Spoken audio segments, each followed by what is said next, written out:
So this is Jose Delgado with Epi Compliance Podcast. Today our normal director, producer, editor, Mr. Do Everything, Ray Walters is on vacation, and so filling in for him today, we have Mr. Jose Carbia.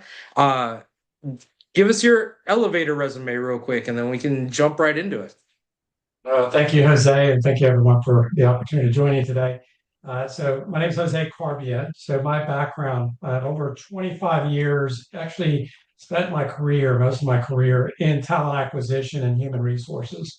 And for 25 years, I've been leading and managing recruiting operations and really getting more involved in the technology side of things. So really partnered with chief information officers of many different Fortune 500 organizations to bring in the right technology and infrastructure to our HR environment and our recruiting operations.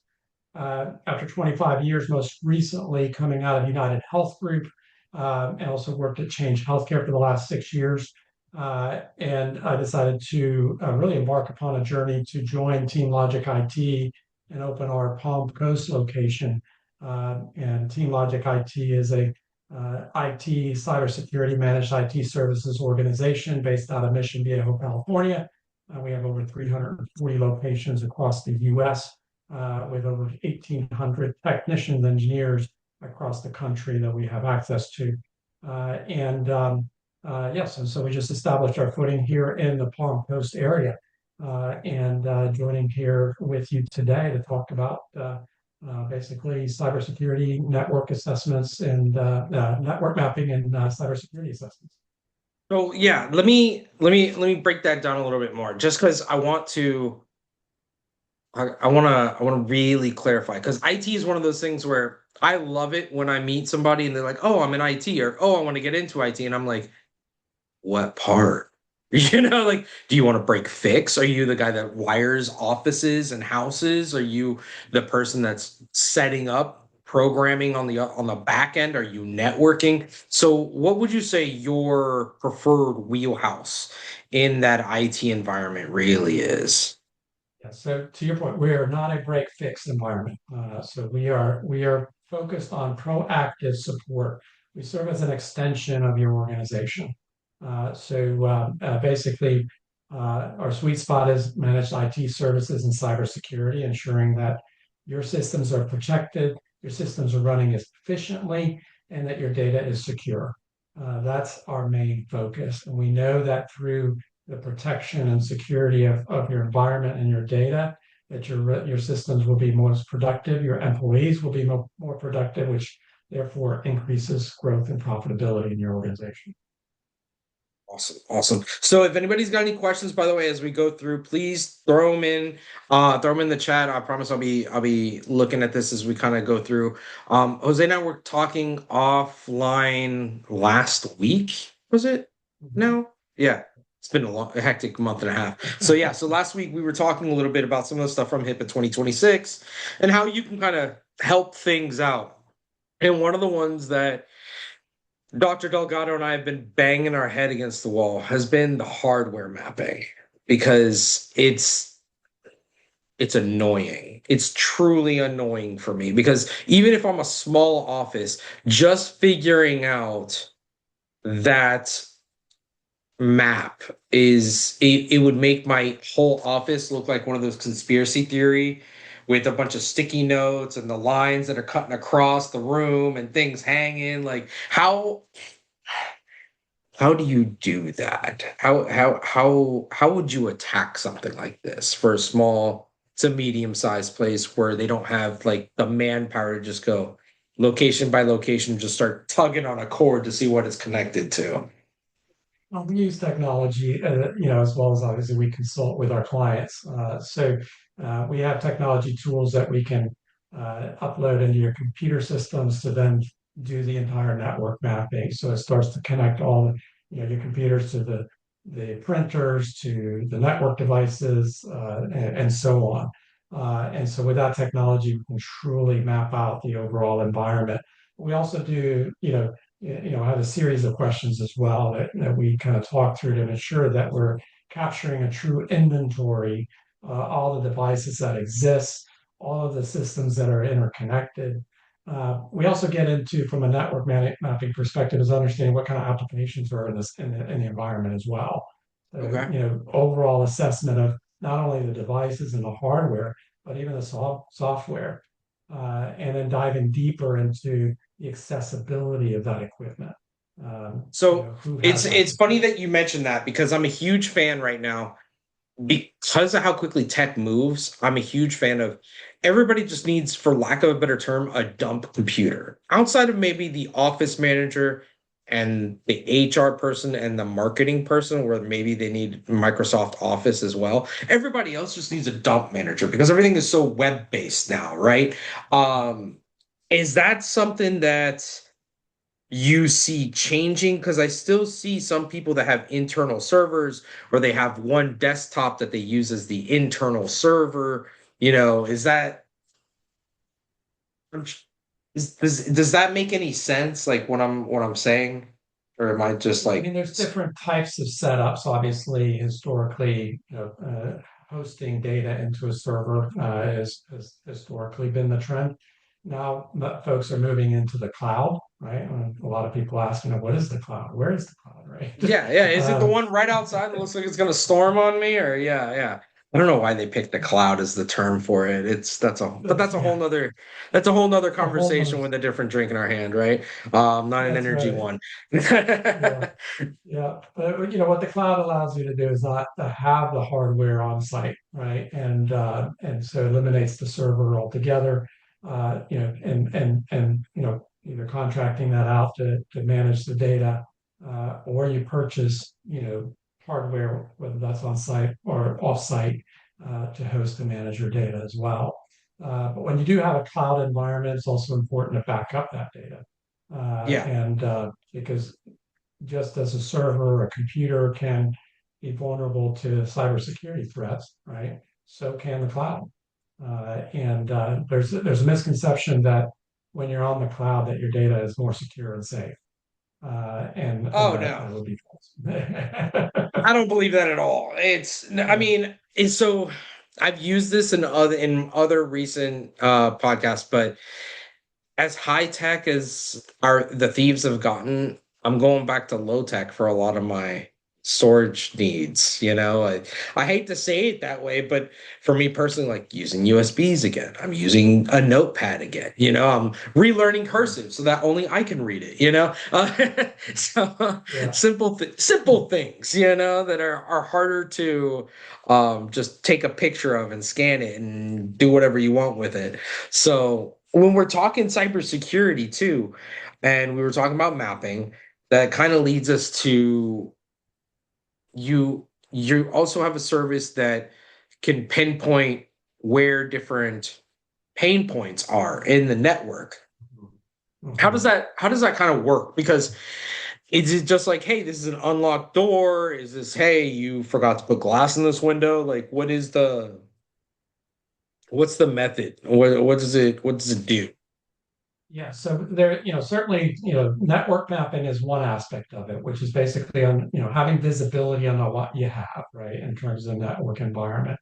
A cybersecurity assessment is really more about understanding the risk and the vulnerabilities in your network environment. Number one, is your network set up in the right way?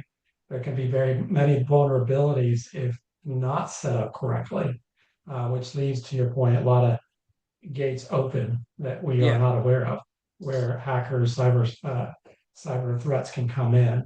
And a cybersecurity assessment really helps assess the risk of the assets, the equipment, right?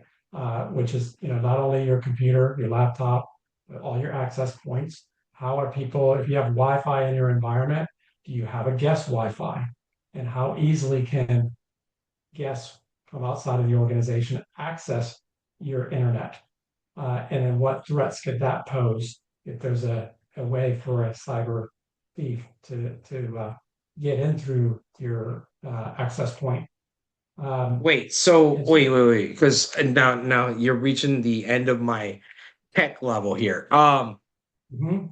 You mean to tell me that I could go to an open Wi-Fi and jump from the open Wi-Fi to the secured version of the Wi-Fi in the same location? So, for example, office guest versus office employee, I can do that jump. You can there are ways to do it. I don't know how they do it, but there are definitely that is a threat. I'm not a hacker, but Oh, that no, is no, an but I mean, access point threat. I'm If the asking that passwords are not because, managed appropriately.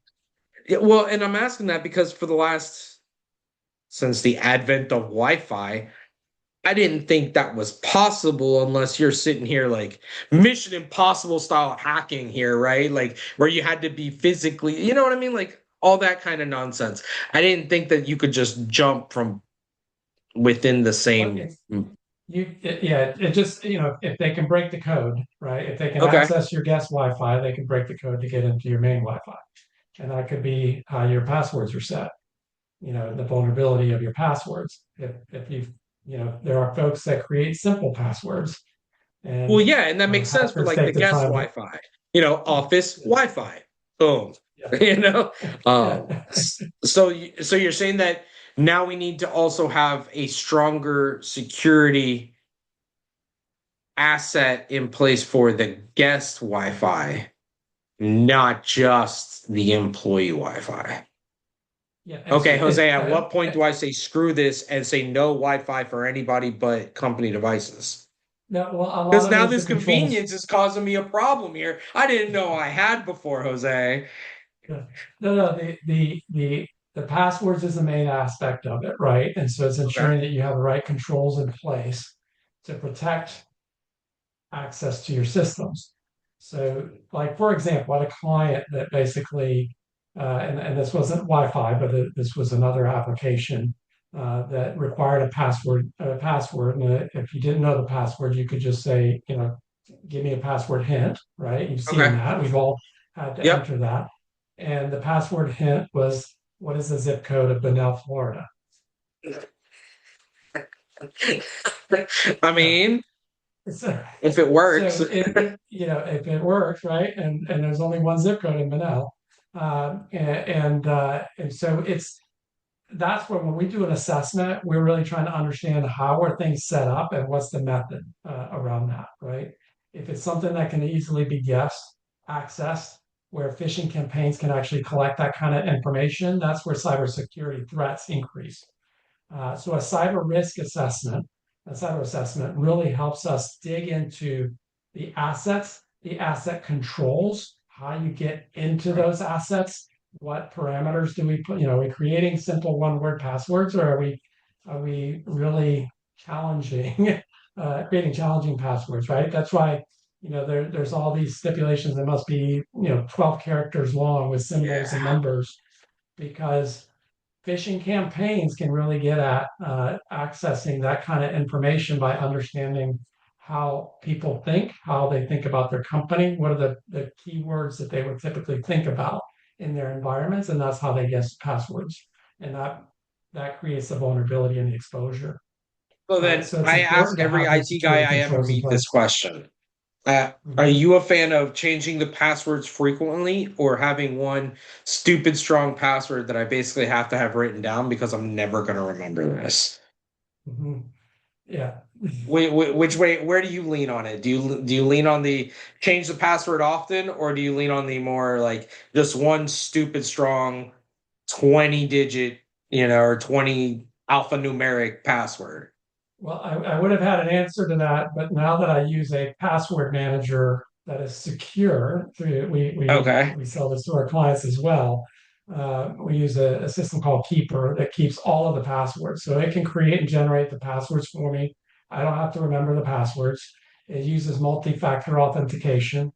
And all I have to remember is one password, and that is to that one system. And then every time I log into an application or a website or whatever requires a password, it feeds that information and it still gives me the requirement to use my multi-factor authenticator So to you verify. basically made a master key. That's right. I'm gonna leave that one there because I feel like I can go down that rabbit hole a lot longer. Just because I'm just like, well, now wait. Now you put all your eggs proverbially in that one basket. And It's if in there's one one, basket, but there's still multi-factor authentication. So even if somebody tried to get access to that, doesn't necessarily guarantee access to everything. Okay. Okay. All right. That And makes then, me and feel a then, little and bit more safe with something like that because I have heard of these password managers before, but I've always been a little nervous about, okay, so what do you do with all of that data? What do you do with all those passwords? What happens if I don't pay? You know what I mean? Like, wait, all of these different things come up. I mean, I didn't think that 23andMe could have been so profitable because of the genome aspect. You know, like it was it's so those clever ways to monetize things that I didn't know were monetizable. Now I'm a little bit more aware of it and I'm a little bit more like, okay, what do I need to worry about here? I'm trying to catch the play, if you will. yeah. And so, continue on your question on cybersecurity assessments. We have a tool that we can upload in your system. Not only did the network mapping, but it can also access all types of vulnerabilities in your environment. It is also Okay. set up to where there's a HIPAA compliance component to it. So it ensures Okay. that it is looking for those things that ensure HIPAA compliance within the organization. And then we report out all of the vulnerabilities and risks in the environment, and we meet with our clients to then assess, here's the report, here's how you scored, and then here are the recommendations, the actions, the mitigations that we need to put in place to address those vulnerabilities and Okay. move closer to a more safer environment. Okay. So does the your device, for lack of a better term, or application, I guess would be the more appropriate term. Whatever, you know what I'm talking about. Your tool, does it only catch the active devices on the network, or does it catch some of the passive ones that are just on there, right? Because how many devices do we not think are on, but they're listening, right? Listening, Alexa, I'm Well, talking to you.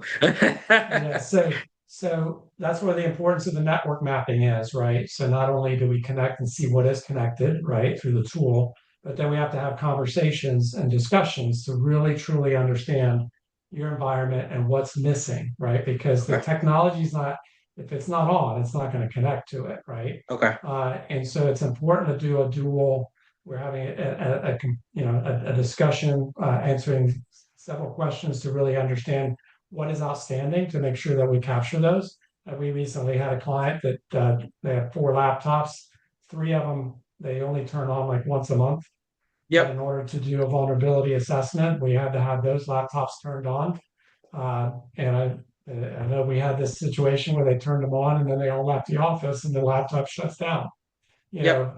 after a certain amount of time, and we had to go back and tell them, no, you gotta, I need somebody to stay there and keep them on so we can get access to the information. It didn't finish Okay. its All scan. right. So yeah, so a little more technical than needed, but yeah, the computer systems have to be on for the tool to be effective, but it's also a combination of the conversation consultation that we have with our clients. Okay. That's cool though, because I can see where you have to have all the devices that are going to be accessing it, or as many as possible when you're doing this, so that way you can get a full picture. Because if you do this, I love some of my clients that are like, hey, come by, do what you need to do, but when patients aren't here, so they're at reduced staff, which means that I'm not getting a live picture of their office operations, so I can't do my job as well. So it makes perfect sense that that your tool would need the maximum level of operation in order to be fully at maximally effective, shall we say, Right. or And then efficient. we go through a series of questions, really understanding what's your security awareness training posture in the organization. Are you hosting fake phishing campaigns in the organization to ensure employees understand how to detect potential phishing campaigns, right? So we report out on that based on our conversations and discussions. That's not something the technology tool would uncover, of course. We Of do dark course. web monitoring to ensure that there's no compromised data that's found on the dark web. If there is, we report that out as well, and we detect where those vulnerabilities may be coming from. And so there's, when we do a cybersecurity assessment, it's a full end-to-end assessment, including backup of data, right? So how are we Okay. backing up our data? Who's accessing that data? Where's the risk associated with the loss of data? Um, and vendors. One that's mostly many organizations forget that even though they're maybe using software like QuickBooks, for example, online, even though they're utilizing those technologies, do they have the right agreements in place with those vendors to protect their information and data? Because that can also be a cyber risk as well. And Oh how are they God, the protected? vendors. I mean, and I I shake my head like that because I'm just like, not only do I have to track my providers and my employees, but now I also have to track my freeing vendors. Like this is just I'm babysitting everyone. I'm getting more people to babysit, and they're complaining about how much they pay us. They don't pay us enough. No, and that's just to kind of dovetail into the services we provide, right? We do a cyber assessment, we map the entire network, we really establish, you know, really, kind of like I think like a physician uses a chart with a patient to understand. They have to understand their history. They have to have scans and to Mhm. understand what ails them, right? To then determine a diagnosis. Well, our assessments are similar in nature, right? We're really trying to understand the health of the network and the infrastructure, the security parameters that have been set in place to then identify what is the diagnosis and the recommended actions that need to take place. And then with that, then we work with our clients on what is our overall strategy. We're not headed towards perfection. We're Mhm. basically headed towards evolution to bring the security cybersecurity posture to a safer, more protected level, right? It's creating the safeguards for the organization to ensure that they can not only demonstrate, you know, that they can demonstrate their safeguards to if they were to file a claim for cybersecurity insurance Yeah. or HIPAA compliance, that they have a good posture and good faith efforts that have been made to protect their organization and their patient data. You mentioned the insurance piece, and that's something that I'd been hearing a little bit now, where there's certain types of professional insurance or liability insurance that are requiring a certain level of assessment or proof of, I guess, acquisition of IT services, or they possibly won't cover a Mhm. breach or a ransom incident. Can you tell me a little bit more about that? Because I've heard about it. I haven't seen an insurance company pull that trigger yet. I wouldn't be shocked if they did. An insurance company does not get paid by paying out money. They're a casino, right? So they're betting on you not doing it so they don't have to pay you. But Right. can you tell me a little bit more about that since you're in that mix? No, absolutely. We work with cyber insurance agents regularly to understand what was changing in the environment. Cybersecurity insurance is getting more and more expensive every year, and they're putting more guardrails around it and expectations that they not only will they protect and or provide you insurance that your data, that if you were ransom or whatnot, they can cover that, but there's also stipulations that you have to make sure that when you're filing a claim that you can demonstrate that you've taken certain steps in protecting your data as well. And that's through backup and recovery. That's through, dark web monitoring, 24/7 monitoring of your systems, cybersecurity training and awareness training for all employees. And as I mentioned, using fake phishing campaigns to educate folks on what to look for. Those are requirements those are things that many insurance companies are starting to require, that organizations demonstrate how they're doing that. So if you get hit with ransomware, they're going to come back with a series of questions. They're going to investigate to make sure that you did everything that you could to safeguard the organization. Same thing with multi-factor authentication, which is a Yeah. critical component of cybersecurity. And if those are not 100% in place and you have access to do so, that could deny a claim fairly easily.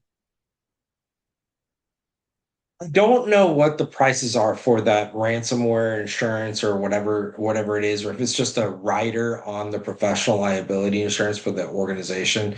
Um, would you say that the minimums that the insurance policy is asking for mimics what HIPAA security is, or does it go above and beyond the I'm requirements for pretty, HIPAA security? I'm pretty certain that, for healthcare environments, it's going to mimic what HIPAA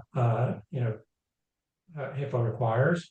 But most of the time, they're going against the Center of Internet Security or other industry standards as a baseline, and that continues to evolve year over year as cyber threats continue to change, right, and increase, and technology continues to evolve.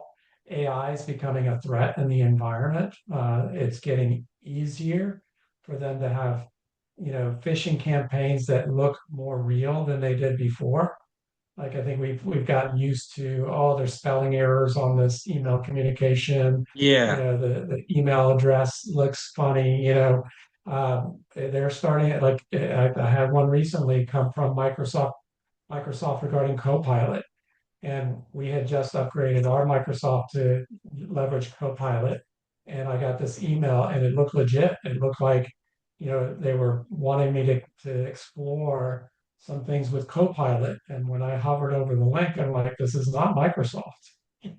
And luckily, I caught that. I even checked with my engineer as well. I said, take a look at this thing because this is weird. I just upgraded to Copilot, and I already got one of these emails. And sure enough, it was a phishing campaign. I So they're mean, getting clever. if your job is just throwing out a giant dragnet, see what picks up. You never, you know what I mean? Like Yeah. it's kind of impressive. That it's almost like the more sophisticated you are and the more in the security side of things you are, the more susceptible you are. Because I can only imagine some of my friends that would have just been like delete. They wouldn't have even looked at the email. But because we're involved in not, I wouldn't say bleeding edge, but definitely cutting edge or playing with cutting edge technology, it really becomes a problem. I was just typing up the Center for Internet Security just because I honestly had never heard of it.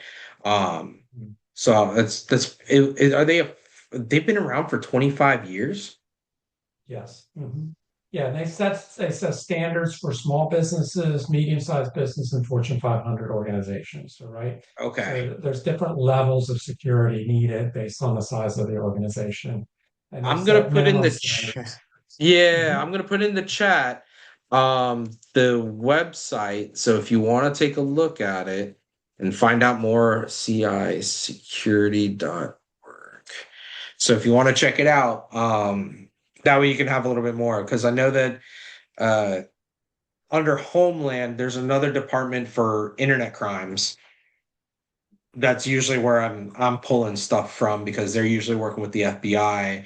And so when something happens along these ransomware things, they're usually doing press releases together, right? Um, and I think there's a CISA, right? The is that right? CISA. I believe so. Um, Just search it yeah, myself. CISA. Yeah. So that's why I was like, wait a minute. Not so CIS is not CISA, but okay, cool. Cool, cool. So we were talking. If anybody's got any questions, like I said, please feel free. I mean, Jose and I can talk forever because there was actually something that I wanted to touch into a little bit was some of this AI stuff because everybody's talking about AI this and AI that, and so I was kind of curious as to your take on the security of AI. Like, because I mean, me looking at it from the outside looking in like a dum dum, right? Um, I feel like what makes them secure? I don't know if there is anything.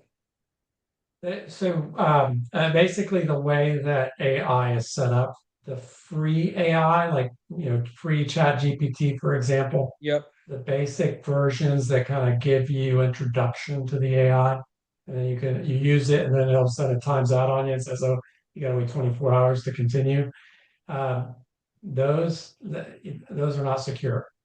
And so from a protection, protecting your organization, you really need to set standards in place in your environment to protect your employees from utilizing those tools, right? So it's Yeah, because restricting I've seen it. I've access I've been to talking to some free lawyers, and they're AI like, it tools. is wild what these AIs Mhm. can do. The work that would take me, an associate, 48 hours to read a contract, the AI can read it in 30 seconds, and it's just as good for something like that. Now, for writing, it's a whole nother bag of tricks. And you can kind Mhm. of tell right now when an AI has written something. At least I Mhm. feel like I can. Yeah. I So always have fun playing that there's game. the paid versions are more protected. Okay. And then you could also, like, if you were to, like, we typically promote a Microsoft 365, where we're a Microsoft partner, and establishing, that they have a co-pilot and that type of thing, and really bolting that in as part of your own overall productivity environment really helps then secure all of the data and information stays within one platform and one environment. That's where the security level increases. Okay. But it is more around having employees download other AI tools, try to create their own agents, or utilize something outside of the organization where they take a contract or they take a patient record and they upload it and say, read this 20-page document and make sense out of it, right? But it has Yo, the personal identifiable information and health information, and that's just a huge no-no, right? So yeah. there's ways to put safeguards in place to prevent that from happening. Okay. Because I could absolutely see that. I mean, when I'm going around to some of our clients, I have some clients on the consulting side that they still have patient records, and the record that's in a folder is like one of three. They're larger than the King James Bible, and they're like, that's not even all of it. That's just the old stuff.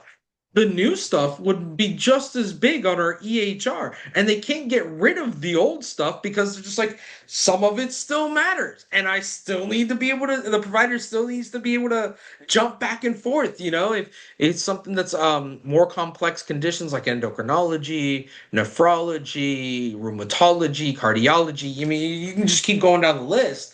So I would not be surprised if an AI was you or some provider used AI as a shortcut to get me there faster, or hey, I'm covering for Dr. Bobby. What in the world am I walking into?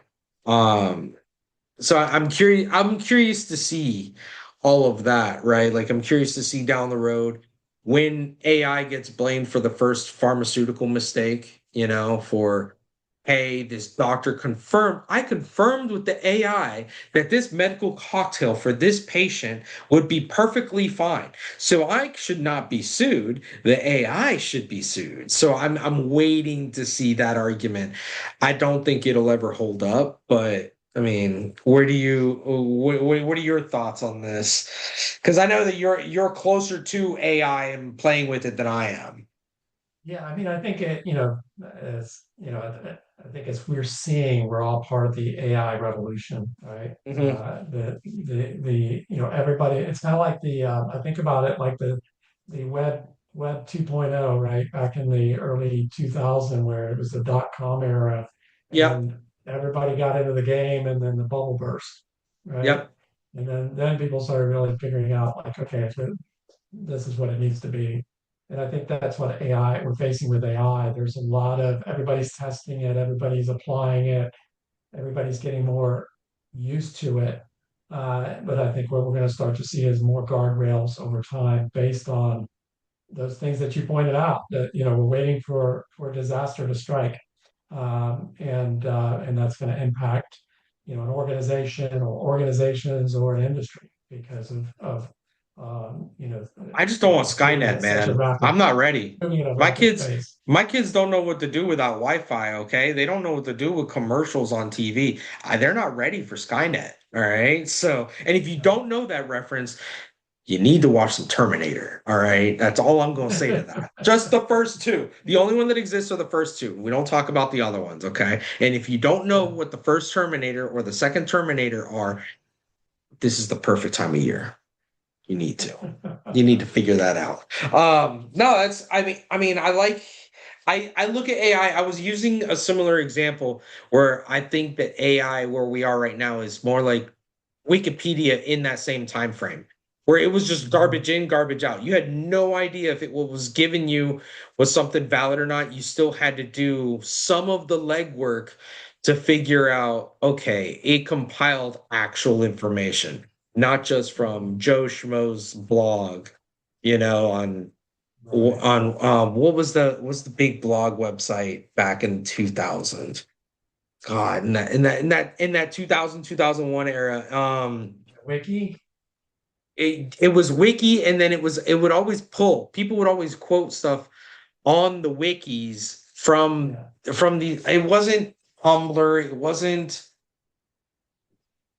But it was something like that, and I'm blanking on it, and it's gonna frustrate me because I'm gonna remember it in 2 days, and I'm gonna shoot you an email and be like, "This is what it was." This is what I was talking about. Because everybody had their own blog back then, and all the search engines would just pull from the blogs, which Yeah. no one had any credibility.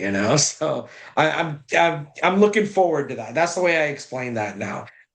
Cool. So I mean, when it comes to training, because I want to lean your HR background, mold it into IT, and understand that most people don't know or care about IT security. Like if you're, I hate to put it this way, but if your name is not on the check, your level of concern for IT security is very negligible on average. Mhm. So, what would you say, leaning on your HR background and your current IT profession, is the best way to explain and train the masses? Yeah, well, I mean, I think the security awareness component through phishing campaigns helps train the masses because it's behavior based, right?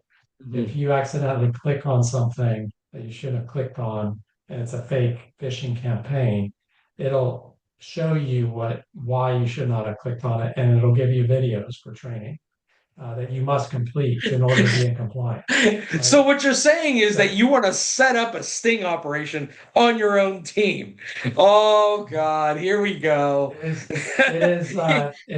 is what most I would say most Fortune 500 organizations do, and I know that from experience working in Fortune 500 for small businesses. We have clients that we're doing that with as well, as part of our cybersecurity baseline that Oh we provide no. the security awareness training. It is it's not classroom based. That folks aren't going to sit in a classroom and it just gets too complicated. At the end of the day, is training employees on what impacts their day to day and what they resonate with, right? That's why behavior based works. As far as the posture, cybersecurity posture, and everything that we've been talking about, that having a cybersecurity partner managed IT services organization, if you can't afford a technician or a technical director in your environment to do that, relying on the organization to help that you build the roadmap. Once the network mapping and cybersecurity assessment is complete, help develop a roadmap for how you want to improve your posture, and then what are the things, the controls that are put in place and I like to call them guardrails. They're not handcuffs because anything we can tweak accordingly based on the environment that we're in. One, we want to make sure it's compliant, but two, we also want to make sure that whatever policies and guardrails are put in place to manage the technology and access, that is not hindering productivity, right? Yeah, those bowling And lane so bumpers is the way I always use that analogy. The that's bowling right. lane bumpers, don't get into the Yeah. trenches. Just you got to have that bumper there. Cool. No, so wait, I'm a giant troll, which is why I'm an HR nightmare. Um, so when you do your sting operation on on your team, do you put like a giant game over sign when they click that button? Do you lock them out? Like, does it automatically No, no, forward no, to a, no. you have clicked on this link erroneously. Go see HR for additional training. Like I would Yeah. have way too much fun with this, Jose. Like I Yeah, no, mean, it doesn't, it is not threatening in that kind of way. It's a very soft, this was a test you did not pass, but here are some tips. Here's what you should know. you don't Click to even watch this rickroll them. Like you gotta 5 minute rickroll video. them. Never Yeah, gonna give you yeah, up. Yeah, come on. Like you gotta get them. You no, gotta. I feel that bullying needs to come back a little bit. Okay, I'm gonna yes, say it. I know it's unpopular, but a little bit of bullying is good. You know. yes. Well, that's not to say so we do report back to the organization. So we will Yeah. report back. If you've got a repeat offender, right, that's where vulnerability increases, right? You've got somebody that's clicker happy, I right? And mean, they fail come on. multiple times. Just We're just gonna call that out as well. just something as simple as the link just automatically pushes to "Never Gonna Give You Up" by Rick Astley on YouTube. Like just something, just a mild embarrassment to get the message across to everybody. You know what I mean? Like just a little bit of fun, a little bit of bullying. Just a. If anybody uses that, please, oh my God, please, if anybody uses this, I need to know. You have to get with me. I need to know. Oh my God, videos are better. Video is better. I just want to know if it's going to have that effect, right? Because you're kind of going for the monkey paw, right? The monkey paw method of learning. You're going to have to let go in order for you to get out of this problem. So I was curious to see if it was like a game over. Hey, we're going to lock you out of your computer, and now Yeah, you got to yeah, go it's and tell not that. everybody, or do your job for 5 minutes. You know what I mean? Like just a cool down of you messed up. Yeah, no, there's data that shows that that kind of behavior improves awareness and it minimizes the overall risk to the organization. So that is really the intent. And you hear people talking about it in the office. Yeah, Oh my gosh, I fell for it. They laugh about it. And it is. It I becomes kind of well, and then they start looking at it even more closely and they talk amongst themselves. So over time, and they're like, when they get another one, they get it right every time. They're like, oh, this is a fake one, right? They become more aware to be suspicious because they'll get like somebody that is an accounts pay or accounts receivable will get, hey, here's information, for payment. Click here, right? And yeah. it looks Insurance company, like it's X coming insurance or company has a accounts check payable. waiting for you. Yeah. Yeah, We or see that. here's the invoice for such and such, and you're processing invoices every day. It Yeah. looks pretty normal, legit, right? But if you become aware that you could be getting a test campaign, then you're less likely to click on reaction, and you're See, more you're already likely on to the Rickroll. You're pause. already on the Rickroll idea. It's Yeah, sticking. yeah, It's sticking. I yeah, see. I see the subconscious tick right there. yeah, Nice, nice. yeah. We implemented that in our environment here. So Okay. that's an aspect of like, yeah, we're in cybersecurity, but that doesn't mean we're perfect. That Yeah. doesn't mean that I don't click on something I shouldn't click on. I have my days where I'm like, I'm busy, I'm stressed, and I got to click on something, right, to figure out, okay, what is all of this, right? And then you go, wait a minute, what is this? And you have Yeah. to pause, right? So we're all vulnerable to that, and that's what we do. We create that safe environment. It's okay, but we're all going to learn along the process because there's never a perfect scenario where you have a perfect environment that is fully protected. It's all about risk. I consider myself a risk manager, not an IT person. Got I'm it. lowering Okay. your risk in the organization. And to do that, these are the ways that we go about doing that. And just one thing that I'd love to share with your listeners Yeah. is just, a practical cybersecurity roadmap, which is really kind of what we talked about from the very beginning, right? First, really understand your environment, what systems exist, what devices are connected, where is important information located, where's your data, do you have it backed up, right? And then the assessment, so you've done the network mapping. Now the cybersecurity assessment really assesses your level of risk. Then you go into identifying those risks, where are the gaps and what are the things that need to be done to fix those and align to a better, more secure posture in the environment. And then it becomes an ongoing assessment. It's not a one and done. It's basically ongoing for the life of your organization, right? So we're constantly evaluating the vulnerabilities in the system and then addressing them. And it could be hardware vulnerabilities, it could be employees, it could be, that third-party vendors. But as a managed IT provider, we are constantly serving as your extension of an IT department, really monitoring and managing your systems to ensure they're running smoothly. Yeah, I mean, I'm looking at this roadmap. I mean, that's not uncommon to like a crisis roadmap, to how can I put this? A counseling roadmap for employees, to, you know what I mean? Like that just the generalized approach really can be just moved from one department to another. Mhm. That's right.